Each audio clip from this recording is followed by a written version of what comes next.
सबसे पहले बात करेंगे चार्टर एक्ट ऑफ 1793 के बारे में। तो चलिए इसके प्रोविजंस को देखते हैं थोड़ा कि क्या था इसके प्रोविजंस में। इसका सबसे पहला पॉइंट ये था कि जो ईस्ट इंडिया कंपनी की ट्रेड मोनोपोली है उसको 20 साल के लिए एक्सटेंड कर दिया गया, जिसका मतलब ये भी था कि ईस्ट इंडिया कंपनी के रूल को अगले 20 साल के लिए एक्सटेंड कर दिया गया थ्रू द एक्ट ऑफ 1793।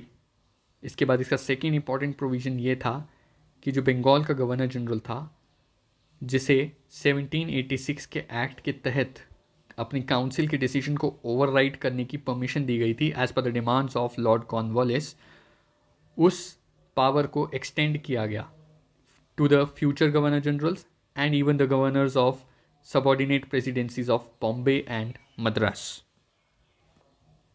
इसका तीसरा इंपॉर्टेंट पॉइंट ये था कि जो बंगाल के गवर्नर जनरल हैं उनकी पावर को और ज़्यादा एक्सटेंड किया गया। मतलब for example subordinate presidencies of Bombay and Madras, अगर गवर्नर जनरल बंगाल के बजाय इन प्रेसिडेंसीज में मौजूद है तो वो सुपरसीड कर सकता है इन प्रेसिडेंसीज के गवर्नर्स के डिसीजन को भी। So that means governor general of Bengal के पास और ज़्यादा पावर थी। इसका फोर्थ पॉइंट ये था कि जो कमांडर इन चीफ है वो अब गवर्नर की काउंसिल का मेंबर नहीं हो सकता था अनलेस कि उसको अपॉइंट किया जाए।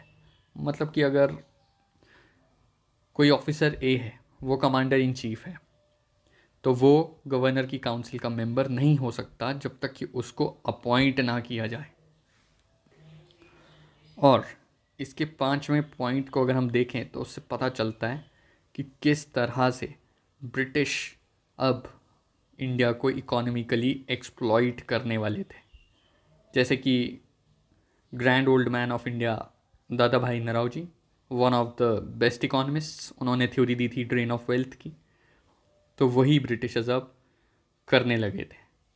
इसके लिए उन्होंने सबसे पहला स्टेप ये उठाया कि 1793 के चार्टर एक्ट की वजह से अब जो बोर्ड ऑफ कंट्रोल है उसके जो मेंबर्स हैं और उनका जो स्टाफ है उन सब की सैलरीज अब इंडियन रेवेन्यू से ड्रॉ की जानी थी, यानी इंडियन एक्सचेकर से उन सब को सैलरीज मिलेंगी, दैट टू इन पाउंड।